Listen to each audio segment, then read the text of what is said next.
Bisola is a 35-year-old mother of three who lives in a community in the eastern part of Ilorin, the capital of Kwara State, Nigeria. She is currently 5 months pregnant. Although she has had 3 successful pregnancies in the past, she is still anxious about this one because even till today in Nigeria, many women die from pregnancy-related problems. She is one out of a large number of women who lose their babies or even their lives every year in Nigeria. The reasons for these high mortality rates among women and their newborns are many, but critical among them are 5 preventable complications of pregnancy and childbirth: hemorrhage, sepsis, eclampsia, obstructed labor, and abortion complications. One of the critical issues experienced by women like Bisola is the lack of adequately skilled midwives and other maternal and child healthcare staff to deal with obstetric complications. It is critical for us through this program to strengthen some of our service delivery. What does that mean? It's important for us to know that ABC, what are the things you have to do quickly to save lives? A lot of cases we've had are people who are almost coming to us at the tail end, and it's an emergency and we have to react to it. Is it that the staff and the personnel that are in those institutions are adequately trained to managing emergencies? Are the people that are receiving those patients in an emergency case like that, are they prepared to receive such patients? If indeed they get to those places, do they know what to do there? So these are essential things. To assist the Kwara State government in tackling this problem, Wellbeing Foundation Africa partnered with the Liverpool School of Tropical Medicine and Johnson & Johnson to implement an impressive intervention program, the first of its kind in Nigeria. From the first moment I witnessed the impact of hands-on, anatomically delivered simulation model training globally, I knew that building a community of well-practiced, multidisciplinary delivery teams could address the local frontline barriers to improving care services rapidly and wholeheartedly at both the health system and societal level. This project started in 2015.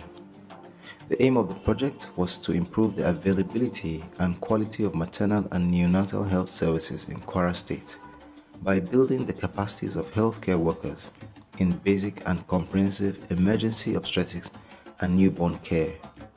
If you look at the structure of the program, is to solve the common causes of maternal and perinatal morbidity and mortality in this country, and also to fill in knowledge gap of people that are working. If you have a person that's been in the system, science is changing every time, things are evolving every day.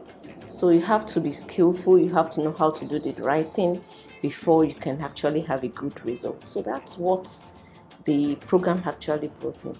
First of all, I would like to appreciate the Liverpool School of Medicine for the training organized just to improve our own knowledge on how to manage emergency cases. I'm very glad that I was part of those who were trained for the program, because I was able to utilize the ABCs of life in the management of an eclamptic patient just on the patient I delivered 2 days ago. It increased my own knowledge and also added to my own value being a midwife, because if I am a midwife and I cannot handle any emergency case in the community, it's just like a figurehead. We have a lot of challenges because though we learned about saving lives in the school, but the step-by-step ABC, their approach to how to attend to all those emergencies were well understood when this program came on board, and it has really helped our clients. You know, when you learn theory and you are able to practicalize it, you will never forget. The training benefited us a lot.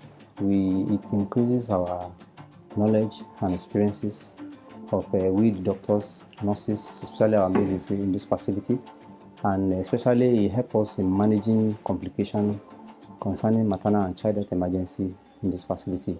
And it also enhances the skills of health workers in this facility. I was trained about emergency cases in maternity, then how to handle it, like resuscitation of newborn babies, way to handle like CPR, chest compression, preeclampsia, treatment of preeclampsia. For instance, a baby that was born flabby, that the Apgar score is low, I was trained to perform CPR, then try to raise the baby's chin up so as for airflow, then suction, then put in oxygen. It has really given a significant increase in our awareness about what is respectful maternal care, and it has raised us to improve our African mentality that has to do with not giving enough respect, you understand. But now with the kind of training we have had and all the health workers they have had, we are better in that area, and that has even increased our patient inflow. It really helps us a lot because we do have some challenges of our patients not wanting to come to hospital because of the attitude they usually experience from the midwives around, even not only in this facility. After the training, most of our midwives, they have a reorientation on how to deal with mothers in labor rooms, how to relate to them, how to encourage them, and also how to behave with them. And the patients also have the feedback and they spread it across the town. And many of them do come to the hospital better than before. And we do have a lot of changes in our record from the people that have delivery at home in the past year compared to. Another thing I noticed in the program is that it's bridged the gap between doctors, nurses, and even CHOs. Because during the course of the program, you realize that participants include the doctors, the nurses, and the midwives. Even as facilitator, if you go for the program, you gain one thing or the other. So it's a very, very nice program, which I wish it can be actually continued for a long time. It was a well-educated kind of program in which it has helped us to take care of our pregnant women, the labor, delivery, and puerperium. The way we care for our clients has improved greatly in life-saving skills. The essential obstetric cares that we render to our clients has really saved both maternal and neonatal deaths in our facility. The patients who delivered outside the hospital settings, she attended the antenatal clinic care, and unfortunately she delivered outside. So after about 6 days, presented the baby with a refusal to feed, then irritability and excessive crying. So diagnosis of neonatal sepsis was made, and we were able to manage and start the patient. For every midwife, we do the practical here, and for all other staff in the facility, we make sure that CPR were done to show them that we need to be alert every time wherever we find ourselves as health worker in this facility. If there's any emergency that we need to attend to, be it in the market, church, anywhere we find ourselves. So both the nurses, midwives had the knowledge. They actually open skill centers to a lot of facilities in Kwara State. If they train anybody in a facility, they will end up leaving a skill center so that for continuous learning and training and retraining. As we finished, they gave us the instrument to use so that we will remember what we've learned. Already I have a skill on manual vacuum aspiration, but I have not carried out the procedure myself. There was a day that a patient just presented with a case of bleeding. So we ordered the patient to go for scan after taking the history. So diagnosis of incomplete abortion was made, and there was no doctor on ground. And I could not leave the patient to be bleeding.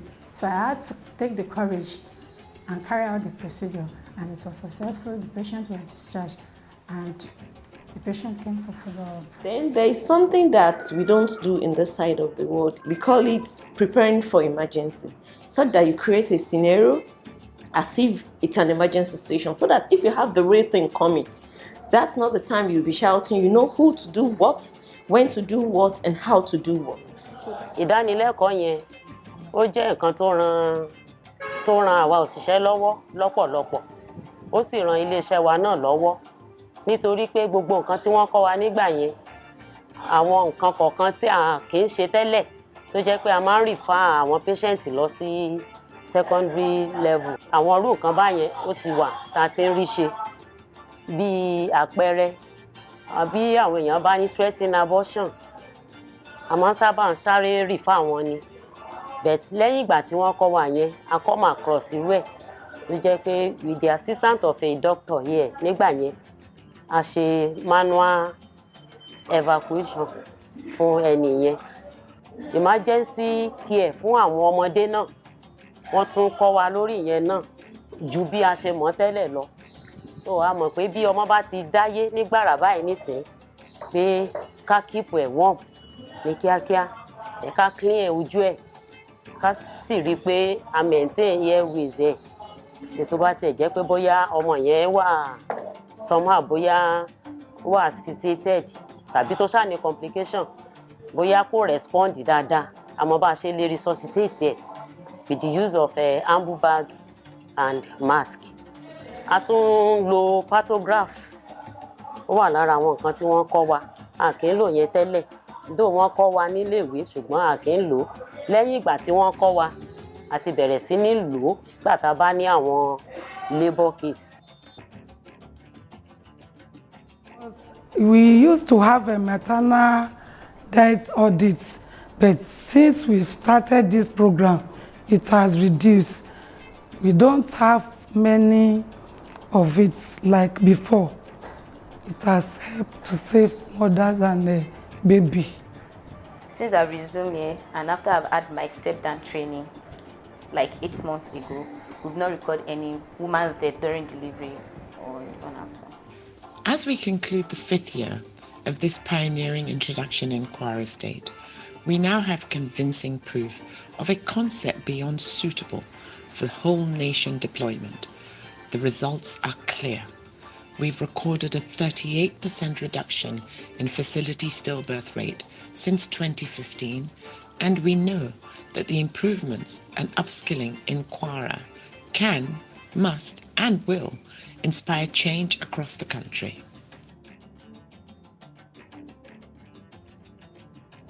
Many of them are yet to be trained on the previous program, and some have been trained and they have been transferred.